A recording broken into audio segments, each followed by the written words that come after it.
नमस्कार साथियों। तो आपको ये सीरीज कैसी लग रही है? ये तो हमको आपके रेस्पॉन्स के द्वारा पता चल ही रहा है। हालांकि मुझे उम्मीद है कि आपके लिए ये काफ़ी हेल्पफुल है।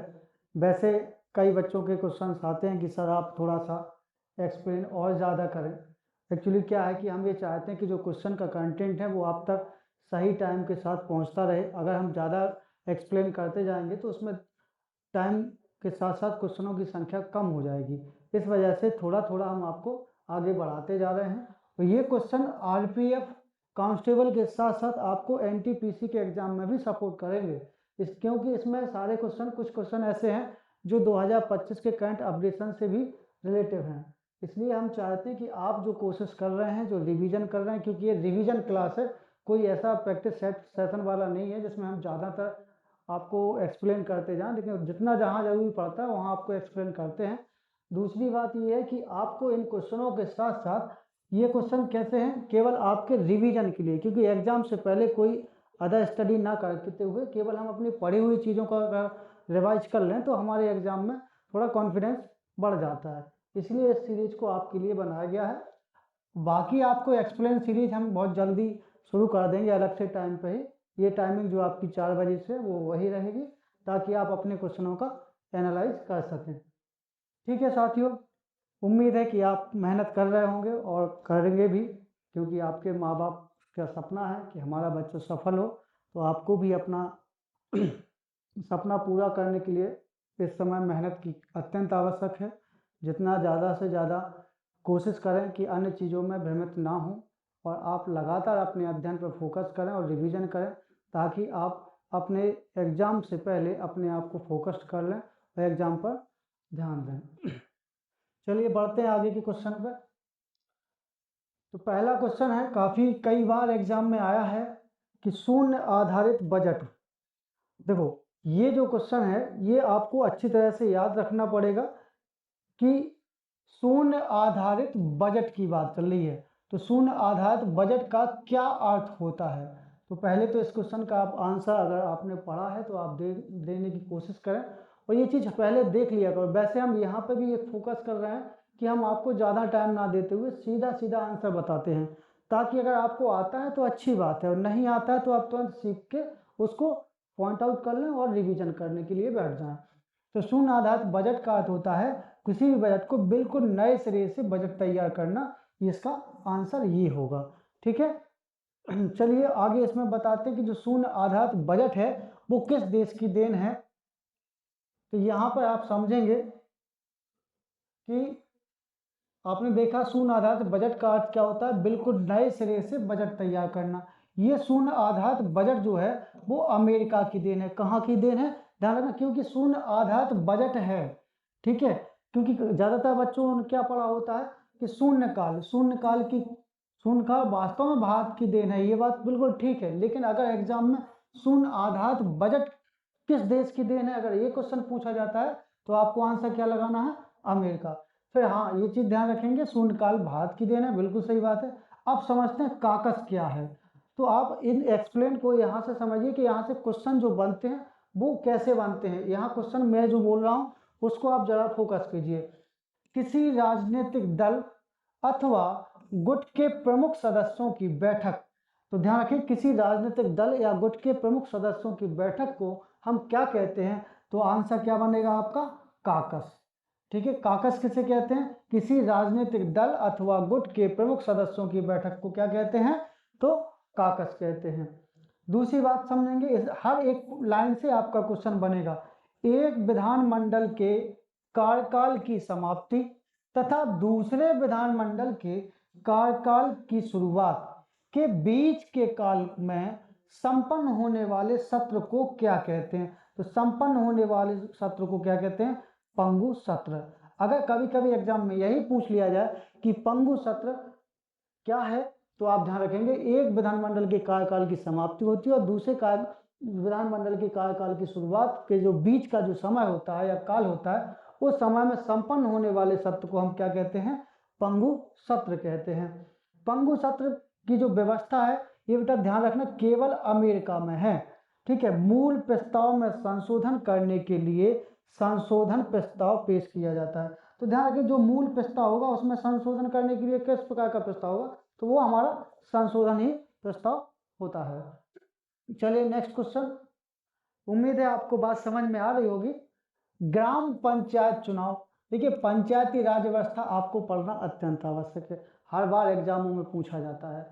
तो ग्राम पंचायत चुनाव कराने का निर्णय लिया जाता है, यानी किसके द्वारा ग्राम पंचायत चुनाव कराने का निर्णय लिया जाता है। तो सीधी बात है, ग्राम पंचायत चुनाव का जिम्मा किसके पास है, तो राज्य चुनाव आयोग के पास। निर्वाचन तो चुनाव आयोग करवाएगा ही करवाएगा, लेकिन ग्राम पंचायत स्तर की जो चुनाव होंगे वो राज्य चुनाव आयोग करवाएगा।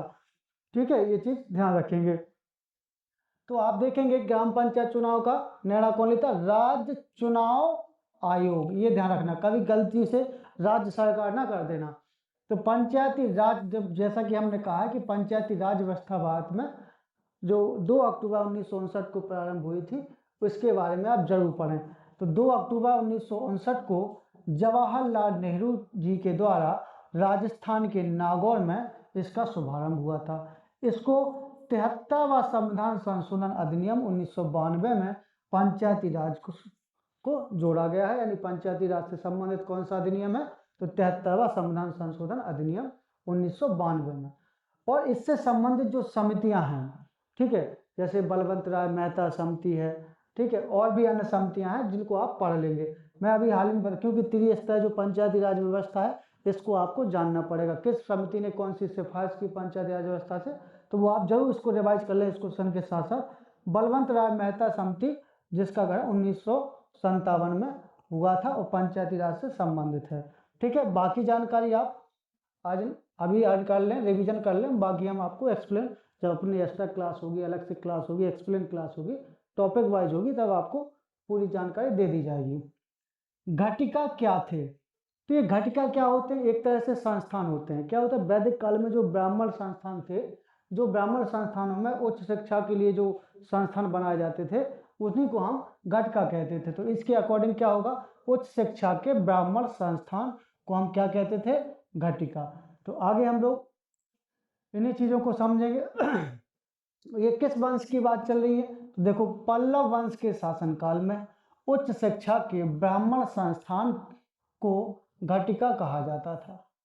ठीक है, पल्लव वंश की जो राजभाषा क्या थी, तो वो संस्कृत थी। पल्लव वंश के संस्थापक आपसे पूछ लिए जाए तो सिंह विष्णु थे। पल्लव वंश की रांची क्या थी, तो राजधानी क्या थी, तो कांचीपुरम थी या कांची थी। कांची का कैलाश मंदिर वो काफी प्रसिद्ध है। तो कैलाश मंदिर कहाँ है, कांची का। तो कांची का कैलाश मंदिर जो है उसका निर्माण नरसिंह वर्मन द्वितीय ने करवाया था। ये बहुत बार कई बार क्वेश्चन पूछा गया है और सभी क्वेश्चन इंपोर्टेंट हैं। इस मंदिर को राज सिद्धेश्वर मंदिर भी कहा जाता है। महाबलीपुरम में एकाश्म रथ मंदिर का निर्माण भी करवाया गया था, जो किसने करवाया था, नरसिंह वर्मन प्रथम ने करवाया था। याद रखेंगे, कैलाश मंदिर नरसिंह वर्मन द्वितीय और एकाश्म रथ मंदिर का निर्माण नरसिंह वर्मन प्रथम ने करवाया था। अब ध्यान रखते हैं कांची के मुक्तेश्वर मंदिर, ध्यान रखा, बैकुंठ पेरुमाल मंदिर का निर्माण नंदी वर्मन ने करवाया था। ये सारी चीजें याद रखना, कहीं पे भी कोई डाउट हो तो आप क्लियर कर लें। तो एकाश्म जो रथ मंदिर है उसका निर्माण नरसिंह वर्मन प्रथम ने, कैलाश मंदिर का निर्माण नरसिंह वर्मन द्वितीय ने, और कांची के जो मुक्तेश्वर मंदिर और बैकुंठ पेरुमाल मंदिर है इसका निर्माण नंदी वर्मन ने करवाया था। चलिए अच्छी बात है, आप रिवाइज कर लेना। किसकी उपस्थिति के कारण शरीर के अंदर रक्त का थक्का नहीं जमता है, यानी रक्त का जो थक्का क्लॉट बनता है वो नहीं जमता है, तो आपको पता है हेपारिन। ठीक है, तो अब लोग पढ़ते हैं क्या कि हेपारिन के कारण शरीर के अंदर रक्त का थक्का नहीं जमता है। तो याद रखेंगे इस बात को, रक्त के थक्का बनाने के लिए अनिवार्य प्रोटीन कौन सा है, तो आप देखेंगे फाइब्रिनोजन। रक्त का थक्का बनाने के लिए जो अनिवार्य प्रोटीन की आवश्यकता पड़ती है या अनिवार्य प्रोटीन जो होता है वो क्या होता है, फाइब्रिनोजन होता है। अब अगर आपसे कहा जाए कि मनुष्यों के रक्त के भिन्नता का कारण, यानी हर एक मनुष्य में अलग अलग तरीके का रक्त होता है, वो कैसे होता है, तो मनुष्यों के रक्त के भिन्नता का कारण आरबीसी में, यानी रेड ब्लड कॉर्पस में पाई जाने वाली ग्लाइकोप्रोटीन, यानी जो ग्लाइकोप्रोटीन पाई जाती है उसकी वजह से ही मनुष्यों के रक्त में भिन्नता पाई जाती है। जो कहाँ है, यानी ग्लाइकोप्रोटीन कहाँ पाई जाती है, आरबीसी में, और जिसे हम क्या कहते हैं, एंटीजन भी कहते हैं। अब बात करते हैं स्तनधारियों के लाल रक्त कण उभयतल होते हैं। स्तनधारी में लाल रक्त कण कैसे होते हैं, उभयतल होते हैं। इसमें केंद्रक नहीं होता है, लेकिन अपवाद में क्या है, ऊंट और लांबा, जिनका ये इसका अपवाद भी है। रक्त वर्ग के दानकर्ता को यूनिवर्सल दाता कहते हैं, क्योंकि इसमें एंटीजन नहीं होते हैं। तो जो रक्त वर्ग के दानकर्ता होते हैं, यूनिवर्सल डोनेटर जो होते हैं, उनको क्या कहते हैं, यूनिवर्सल दाता कहा जाता है। क्यों कहा जाता है, क्योंकि उसमें एंटीजन नहीं होता है। चलिए आगे बढ़ते हैं। निकट दृष्टि दोष में दूर वाली वस्तु का प्रतिबिंब कहाँ बनता है। ये कई बार पूछ लिया जाता है कि निकट दृष्टि दोष में, दूर दृष्टि दोष में। तो निकट दृष्टि दोष में क्या होता है कि रेटिना के आगे प्रतिबिंब बनता है। तो एक चीज अच्छी तरह से याद रखेंगे, निकट दृष्टि दोष में दूर की वस्तु का प्रतिबिंब रेटिना के आगे बनता है। अगर ऐसा होता है तो इसके निवारण के लिए किस लेंस का प्रयोग किया जाता है, अवतल लेंस का प्रयोग किया जाता है। दीर्घ दृष्टि दोष में नजदीक की वस्तु का प्रतिबिंब रेटिना के कहाँ बनेगा, तो पीछे। अगर क्वेश्चन एग्जाम में दूर दृष्टि दोष या दीर्घ दृष्टि दोष में नजदीक की वस्तु का प्रतिबिंब पूछा जाए तो वो कहाँ बनेगा, रेटिना के पीछे बनता है। अब इस रोग के निवारण के लिए किस लेंस की आवश्यकता पड़ेगी, तो उत्तल लेंस के चश्मे का प्रयोग किया जाएगा। वृद्धावस्था में आंख की समंजन क्षमता घट जाने के कारण, जो ज्यादातर देखा जाता है बुढ़ापे में या वृद्धावस्था में, तो आंख की समंजन क्षमता घट जाती है, तो उसके कारण कौन सा दोष होता है, तो जरा दृष्टि दोष होता है। तो अगर आप मेरी बात को सुन पा रहे हैं और अच्छी तरह से समझ पा रहे हैं तो एक एक लाइन से एक एक क्वेश्चन बनता जाएगा। अब जब जरा दृष्टि दोष जब हो जाता है वृद्धावस्था में, तो किस लेंस का प्रयोग किया जाता है उसके निवारण के लिए, तो वो है बायोफोकल लेंस का चश्मा लगा दिया जाता है। सिलियरी मांसपेशियों के सिकुड़ने के कारण, अब देखना अबिंदुकता दृष्टि दोष कैसे होता है, तो सिलियरी जो मांसपेशियां होती हैं उनके सिकुड़ने के कारण अबिंदुकता दृष्टि दोष हो जाता है। अब अबिंदुकता दोष को दूर करने के लिए, निवारण करने के लिए गोलीय बेलनाकार लेंस के चश्मे का प्रयोग किया जाता है। ये चीज सारी चीज समझ में आ गई, ज़रा सा भी डाउट नहीं होना है। अगर हम दूरदृष्टि की बात करें तो जो प्रतिबिंब बनेगा नजदीक वस्तु के प्रतिबिंब का रेटिना के पीछे बनेगा। अगर निकट दृष्टि दोष में दूर की वस्तु का प्रतिबिंब देखना तो रेटिना के आगे बनेगा। ये सारी चीजें आप अच्छी तरह से पढ़ लेना। निकट जो निकटवर्ती क्वेश्चन बनते हैं कई तरीके से, बहुत सारे क्वेश्चन मंदिरों के पूछ लिए जाते हैं, लेकिन एक चीज ध्यान रखना कि मंदिर निर्माण की शैली भी पूछ ली जाती है। जैसे कि द्रविड़ शैली का उत्कृष्ट उदाहरण निम्नलिखित में से किसे कहा जा सकता है, यानी द्रविड़ शैली। अब हम जानते हैं कि दक्षिण भारत में जो मंदिर निर्माण शैली है तो वो द्रविड़ शैली का प्रयोग ज़्यादा हुआ है मंदिरों में। तो यहाँ सारे एग्जाम ऐसे ही हैं जैसे सारे साउथ के ही हैं। तो यहाँ देखेंगे कि द्रविड़ शैली का उत्कृष्ट उदाहरण कौन सा है, तो आपको ये ध्यान रखना होगा कौन सा है, बताएं जरा। आप लोगों ने कई बार पढ़ा होगा कि द्रविड़ शैली का कौन सा है, बताओ। बृहदेश्वर मंदिर, ठीक है। अगर आपने बृहदेश्वर लगाया है तो सही है। तो तंजावुर का बृहदेश्वर मंदिर द्रविड़ शैली का उत्तम एवं उत्कृष्ट उदाहरण है। तो हम सभी जानते हैं दक्षिण भारत में मंदिर निर्माण की शैली कैसी है, द्रविड़ शैली है। वो उत्तर भारत में मंदिर निर्माण की शैली कैसी है, तो वो नागर शैली है। और द्रविड़ शैली और नागर शैली का जो मिला जुला रूप है उसे हम क्या कहते हैं, बेसर शैली कहते हैं। गांधार शैली और मथुरा शैली का विकास कहाँ हुआ है, तो उत्तर भारत, आप मथुरा साइड देखते हैं तो वहां पर देखें कनिष्क के शासनकाल में गांधार शैली या मथुरा शैली का विकास हुआ है। एक चीज और ध्यान रखना, एक शब्द आता है पंचायतन। पंचायतन शब्द का संबंध किससे है, तो आप हमेशा, आप ये भी क्वेश्चन कई बार पूछा गया है कि पंचायतन शब्द का संबंध कैसे है, तो आप वो याद रखना मंदिर निर्माण शैली से है। ओके, चलिए आगे बढ़ते हैं। किस संस्थान की अध्यक्षता एक ऐसा व्यक्ति करता है जो संसद का सदस्य नहीं होता है? तो वो कौन होगा? तो किस संस्था का अध्यक्ष? तो क्या राज्यसभा का जो अध्यक्ष होता है, तो राज्यसभा में तो सभापति होते हैं, ये चीज़ ध्यान रखेंगे। तो राज्यसभा का जो सभापति होता है वही एक ऐसा व्यक्ति होता है जो संसद का सदस्य नहीं होता है, बाकी तो सब अलग हैं। ठीक है, तो आपका आंसर यही बनेगा। राज्यसभा का जो प्रमुख होगा तो वो कौन होता है? उपराष्ट्रपति होता है, ये हम सब जानते हैं। तो यहाँ पर आपको ध्यान रखना होगा कि उपराष्ट्रपति जो होता है वो इसका सदस्य नहीं होता है। चलिए आगे देखते हैं। राज्यसभा का सभापति कौन होता है? उपराष्ट्रपति होता है। उपराष्ट्रपति राज्यसभा का सदस्य नहीं होता है, अतः उसे मतदान का अधिकार भी नहीं होता है, लेकिन सभापति के रूप में निर्णायक मत देने का अधिकार है। ये चीज आप ध्यान रखेंगे।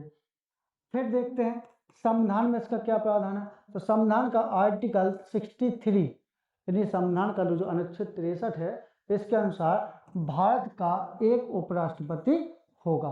तो यानी उपराष्ट्रपति का प्रावधान भारतीय संविधान के किस आर्टिकल में है? तो आर्टिकल 63 में है। अब संविधान में उपराष्ट्रपति से संबंधित प्रावधान किस देश के संविधान से लिया गया है? तो आपको ये चीज ध्यान रखना है, अमेरिका के संविधान से।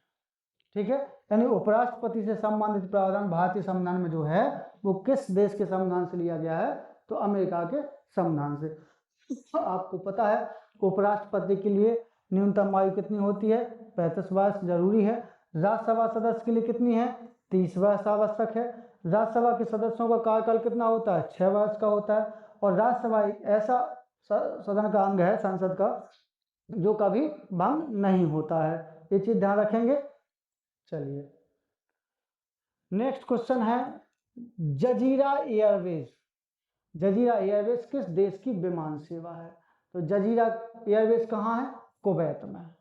ठीक है, ये चीज आप डायरेक्टली ध्यान रखेंगे और विमान सेवाओं को आप हमारे साथ रिवीजन भी थोड़ा सा कर लीजिए। जैसे आपने जजीरा पढ़ लिया है कुवैत का, तो गरुड़ कहाँ की है? इंडोनेशिया की। लुफ्थांसा कहाँ की है? तो वो जर्मनी की है। तारोम कहाँ की है? रोमानिया की है। कोपा कहाँ की है? पनामा की है। ठीक है, सबीना कहाँ की है? बेल्जियम की है। जाट वायुयान सेवा कहाँ की है? यूगोस्लाविया की है। पैसिफिक एयरवेज कहाँ की है? तो वियतनाम की है।